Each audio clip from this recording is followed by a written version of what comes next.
বৈষম্য বিরোধী আন্দোলন চলাকালে রাজধানীর যাত্রাবাড়ীতে পুলিশ ও আওয়ামী লীগের নেতাকর্মীর হামলায় রিমন নামে এক কিশোরের গুরুতর আহত হওয়ার অভিযোগে মামলা করেছিলেন তার বাবা মোহাম্মদ মামুন। এজাহারে তিনি উল্লেখ করেন তার ছেলের শরীরে ৩৫ থেকে ৪০টি গুলি লেগেছিল, পাশাপাশি ধারালো অস্ত্র এবং রড দিয়ে কুপিয়ে পিটিয়ে জখম করা হয়। তবে খোঁজ নিয়ে দেখা যায় আহত তো দূরের কথা, কথিত ভুক্তভোগী ছিলেন ঘটনাস্থল থেকে ১২৭ কিলোমিটার দূরে ব্রাহ্মণবাড়িয়ার কসবায়। তিনি নিজেও সমকালের কাছে তা স্বীকার করেছেন। এ বিষয়ে বিস্তারিত জানাতে সমকাল সংবাদ পর্যালোচনায় আমাদের সঙ্গে যুক্ত আছেন সমকালের সিনিয়র রিপোর্টার ইন্দ্রজিৎ সরকার। ইন্দ্রজিৎ সরকার, সমকাল স্টুডিওতে আপনাকে স্বাগত জানাচ্ছে। ধন্যবাদ। একটি তরুণের গায়ে ৩০ থেকে ৪০টি গুলি লেগেছে, কিন্তু বাস্তবে তা ভিন্ন চিত্র, যে সেই ঘটনাস্থলেই ছিল না। এই বিষয় নিয়ে আপনার একটি প্রতিবেদন প্রকাশিত হয়েছে আজ, বিস্তারিত একটু জানতে চাই। নিশ্চয়ই। আসলে জুলাই অভ্যুত্থান নিয়ে এটা যতটা আমাদের জন্য আশা জাগা নিয়ে একটা বিষয় ছিল, এই বিষয়টিকে নিয়ে একটি মহল নানাভাবে বাণিজ্যেও লিপ্ত হয়েছে, তাও ইতোমধ্যে স্পষ্ট হয়ে উঠছে। এটা থেকে নানানভাবে সুবিধা আদায়ের চেষ্টা, সেটা পজিটিভ হলো কথা ছিল না। কারণ যারা জুলাই যোদ্ধা বা জুলাই অভ্যুত্থানে অংশ নিয়েছে তারা নানাভাবে রাষ্ট্রের কাছ থেকে কিছু প্রণোদনা সুবিধা পাওয়াই উচিত, সেটা ভিন্ন কথা। কিন্তু একটা মহল আছে যারা এই জুলাই অভ্যুত্থানের ঘটনাকে কেন্দ্র করে কিভাবে অন্যদেরকে ফাঁসিয়ে, অন্যদেরকে কোণঠাসা করে আইন শৃঙ্খলা বাহিনীর হেফাজতে দেওয়ার ভয় দেখিয়ে টাকা আদায় করা যায়, এরকম একটি প্রসেসে নেমেছে। এটা নতুন না, আমরা জুলাই অভ্যুত্থানের অব্যবহিত পরে যখন মামলাগুলো হওয়া শুরু করলো তখনও আমরা এটা দেখেছি। মামলা হওয়ার পরপরই কিছু ঘটনা, এখন তো ইনভেস্টিগেশন শেষ হয়ে গেছে অনেকগুলোর, কিন্তু যখন মামলা শুরু হয়েছিল ওই সময়ই কিন্তু আমরা নিজেরা যেগুলো ঘটনা জানতাম বা প্রত্যক্ষদর্শী সাক্ষ্য পাওয়া গেছে, ওই সময়ই আমরা কিছু রিপোর্ট করেছিলাম যে এমন একটা মামলা করছে এটার কোনো বেজ নাই।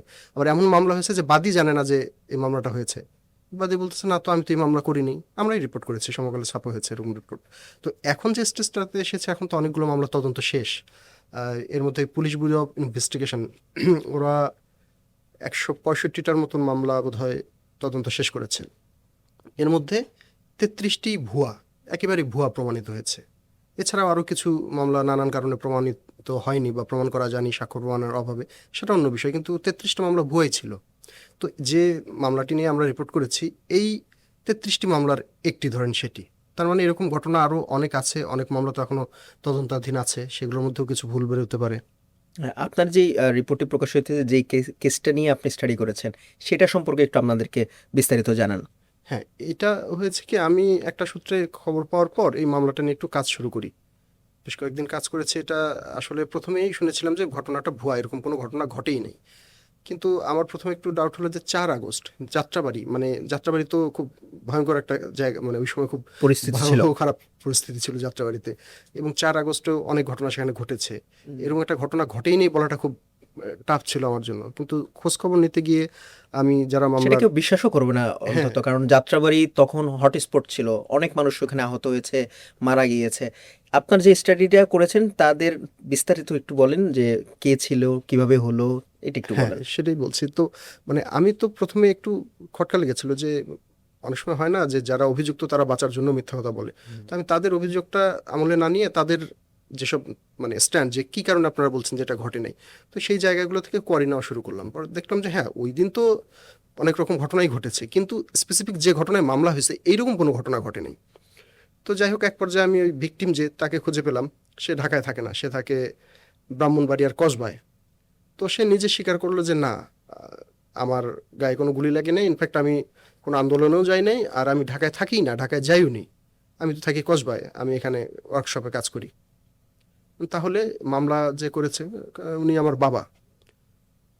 উনি আপনার বাবা, তাহলে আপনার বাবা মামলা করেছে, আপনি আহত হননি, তাহলে বাবা মামলা করলো কেন? সেটা বাবাকে জিজ্ঞেস করেন, কারণ আমার বাবার সঙ্গে আসলে আমি কথায় কথায় বুঝলাম যে বাবার সঙ্গে তার সম্পর্ক ভালো না। সেটা আবার একটা পারিবারিক কাহিনী, সেপারেশনের মতন একটা কেস। তার বাবা ওই ফ্যামিলিকে ছেড়ে চলে আসছে এবং উনি আলাদা করে সংসার পেতেছে। তো বললো যে বাবার সঙ্গে আসলে আমার যোগাযোগ নাই, কিন্তু তারপর উনি কেন আমাকে জড়িয়ে একটা মামলা করছে, এখন খেলে আমার ভোগান্তি পোহাতে হচ্ছে, সবাই জিজ্ঞেস করে, জানতে চায়, পুলিশ আসে, এ আসে, ও আসে।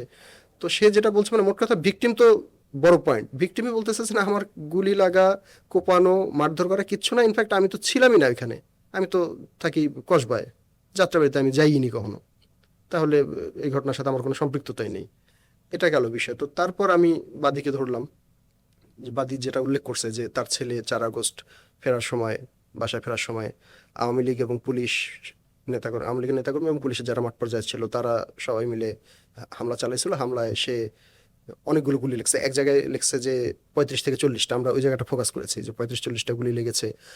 আর তারপর হচ্ছে আপনার ধারালো অস্ত্র, চাপাতি, চাইনিজ এগুলো দিয়ে কুপিয়েছে, আবার রড দিয়ে পিটিয়ে হাড় ভেঙে দিয়েছে। মানে যে বর্ণনা দিয়েছে তাতে ওই মানে বেঁচে বাঁচার থাকার কথা তো না, সুযোগ মানে নেই। এই ধরনের বর্ণনা দিয়ে বেঁচে থাকার কথা নয়। তো যাই হোক, সেই বাদীর সঙ্গে আমি কথা বললাম যে ভাই আপনি এই মামলাটা করেছেন? হ্যাঁ। ইনি আপনার ছেলে যে ভিকটিম? হ্যাঁ। কিন্তু এই ঘটনা তো সত্যতা পাওয়া যাচ্ছে না ভাই। আপনার ছেলেই বলছে যে এরকম কিছু ঘটে নাই, সে এখানে ছিল না, সে এখানে আসে নাই। সে এরকম বলছে? হ্যাঁ। পুলিশ এটা তদন্ত করতেছে, পুলিশের সাথে কথা বলেন। ভাই পুলিশও তো এটা তদন্ত করে। ও আচ্ছা, একটা পয়েন্ট যোগ করা দরকার যে আমরা আমাদের মতো করে খোঁজ নিয়েছি, বাট পুলিশও ইতোমধ্যে এটা তদন্ত শেষ করে ফাইনাল রিপোর্ট ফলস আর কি, যেটা মানে অপ্রমাণিত হিসাবে আদালতে দাখিল করে দিয়েছে। তো আমি বললাম যে পুলিশও তো এটা ইয়ে করছে যে এই ঘটনার সত্যতা পাওয়া যায়নি। আমি এটা কইতে পারি না ভাই, মামলা আমি করি নাই। করিনি মানে মামলার বাদী তো আপনি। বলছে আমাকে মানে আমাকে দিয়ে মামলাটা করানো হয়েছে। কে করিয়েছে? তো প্রথম দফায় সে স্থানীয় একজন বিএনপি নেতার নাম বলছে। আমিও খোঁজখবর নিয়ে তার নাম জানতে পেরেছি, সেই স্থানীয় 64 নম্বর ওয়ার্ড বিএনপির একজন নেতা। তো সে বললো যে অমুক ভাই করেছে। আমি বললাম, ও আচ্ছা ঠিক আছে। তো কথা শেষ। পরে আবার সে আমাকে ফোন করেছে যে ভাই উনি উনি করায়নি। আপনি না আগে বললেন? না, আগে আপনি প্রসঙ্গটা তুলছিলেন, আমি হ্যাঁ বলছি, কিন্তু উনি করায়নি। তাহলে কে করিয়েছে? তো এই পর্যায়ে উনি খুব ক্ষেপেছে। হ্যাঁ, আমরা 17 বছর অনেক নির্যাতিত হয়েছি, অনেক জেল জুলুম কেটেছি, তখন আপনারা কোথায় ছিলেন?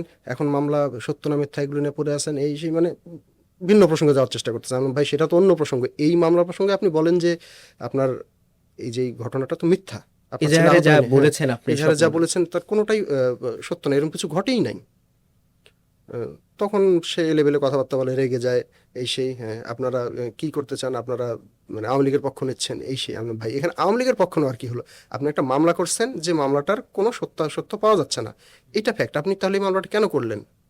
এক পর্যায়ে সে তার মানে একটু আঞ্চলিক ভাষায় কথা বলে, ভাই আমার শয়তানে লাড়ছিল ভাই, আমি যে কেন এই মামলাটা করছি, আমার এতে কেন যে এরকম একটা কাজ করাইলো, কি একটা ভোগান্তির মধ্যে পড়ছি ভাই, আপনি অগোর সাথে কথা বলেন, আমি কিছু কমো না। আচ্ছা, যাই হোক, পরে সেই বিএনপি নেতার সঙ্গে আমার কথা হলো। সময় লাগছে, মানে এদেরকে একবারে পাওয়া যায়নি, মানে দিনের পর দিন নক করে করে তারপর পেয়েছি। প্রচলিত নাম্বারগুলো বন্ধ, আবার অন্য নাম্বার, কেউ আবার নাম্বার বন্ধ করে হোয়াটসঅ্যাপে শুধু অ্যাক্টিভ আছে এরকম। যাই হোক, পরে বিএনপি নেতার সঙ্গে আমার কথা হলো। আমি বললাম যে ভাই সবাই তো বলতেছে যে এই মামলাটা আপনি করিয়েছেন, আর যে বাদী সে তো আপনারই অনুসারী, আপনার সঙ্গে তো ঘোরাফেরা করে।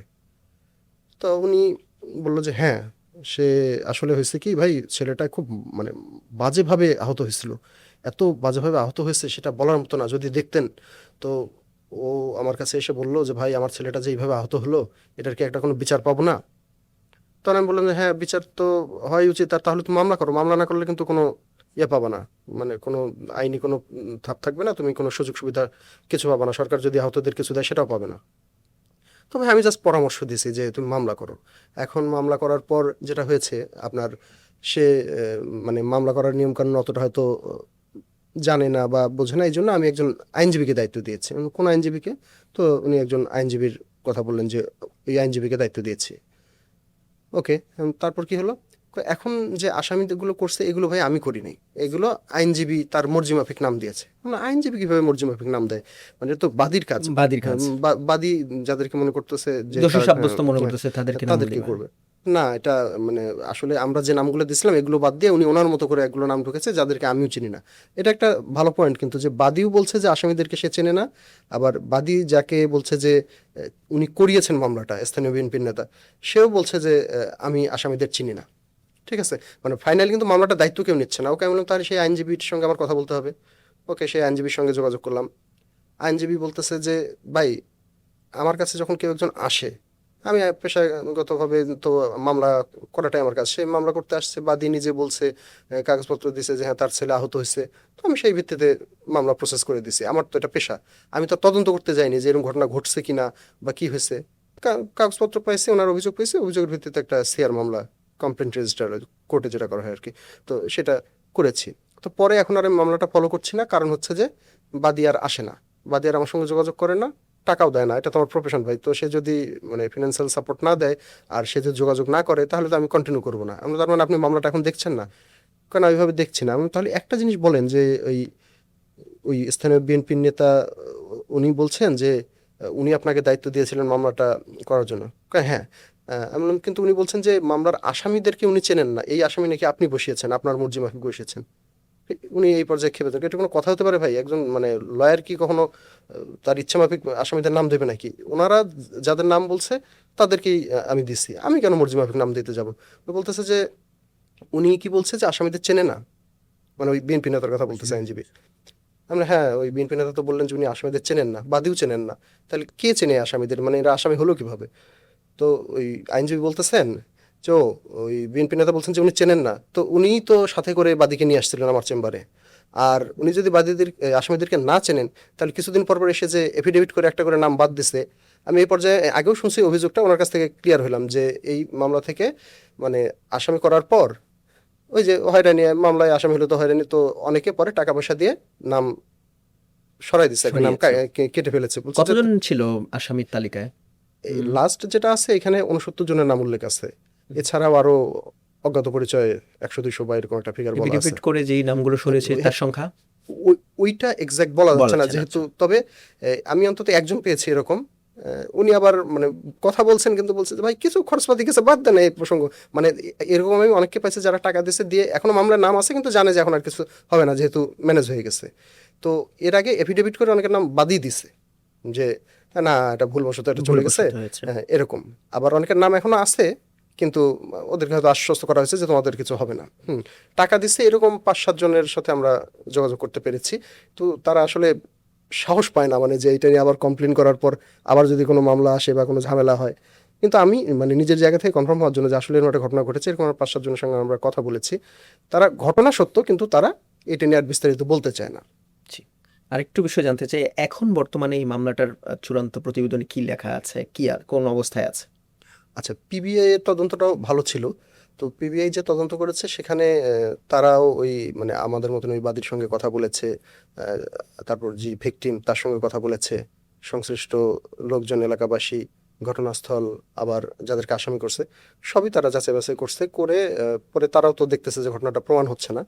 ওদের যে মানে ফাইনাল রিপোর্টে ওরা বলছে যে ওরা তো প্রযুক্তিগত একটা সুবিধা পেয়েছে, যেটা মানে পত্রিকা হিসেবে আমরা পাইনি। ওরা বলছে যে আমরা তদন্ত করে দেখছি যে বাদীর ভিকটিমের মানে যে আহত হয়েছে বলা হচ্ছে, তার যে মোবাইল নম্বর ব্যবহৃত সেটা ঘটনার সময় ছিল ব্রাহ্মণবাড়িয়ার কসবায়, অর্থাৎ ভিকটিম আমাকে যেটা বলেছে মুখে একদম সেটাই, সেটাই যে সত্য। যে তার মোবাইলের অবস্থান কসবাই ছিল ঘটনার সময়। এবং শুধু সেটা না, তার আগে বা পরেও সে ঢাকায় আসেনি। শুধু ওই সময় না, তার আগে বা পরেও সে আসে নাই। ওই কসবাতেই তার মানে সে ওখানে থাকে, তার মোবাইলের লোকেশন ওই ওই কসবার আশেপাশেই সবসময় ছিল। তার মানে মানে প্রযুক্তিগতভাবে প্রমাণিত যে সে ঘটনাস্থলের আশেপাশে ছিল না। আহত হওয়া তো অনেক পরের কথা।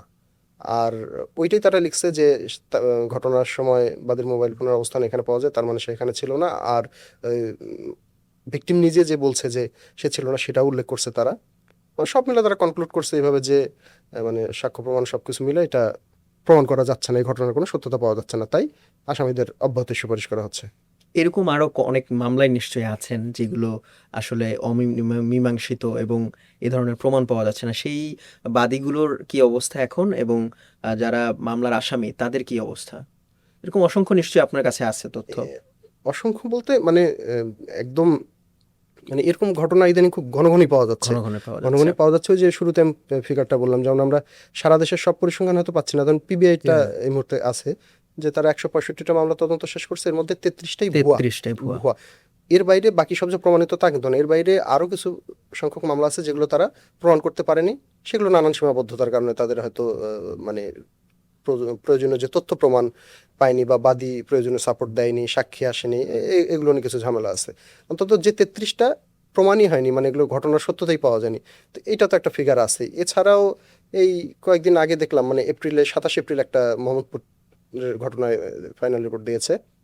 ওটা তো ওই রকম, মানে সে বাদী করছে যে সে তার ওয়াইফকে মারা হয়েছে, মানে ওয়াইফ শহীদ হয়েছে আর কি জুলাই অভ্যুত্থানে। কিন্তু বাস্তবে এটা তদন্ত করে কোনো সত্যতা পাওয়া যায়নি। পরে দেখা গেল ওই নামে কোনো মেয়েকে সে চেনে না, ওয়াইফ তো দূরের কথা, পরে সে নিজে স্বীকার করছে যে এই নামে কাউকে সে চেনে না। জি, অসংখ্য ধন্যবাদ আমাদেরকে সময় দেওয়ার জন্য। Thank you. দর্শক, এই ছিল সমকাল সংবাদ পর্যালোচনার আজকের বিষয়। অন্য কোনো দিন অন্য কোনো বিষয় নিয়ে আমরা আবারও হাজির হব। ততক্ষণ পর্যন্ত সমকালের সঙ্গেই থাকুন।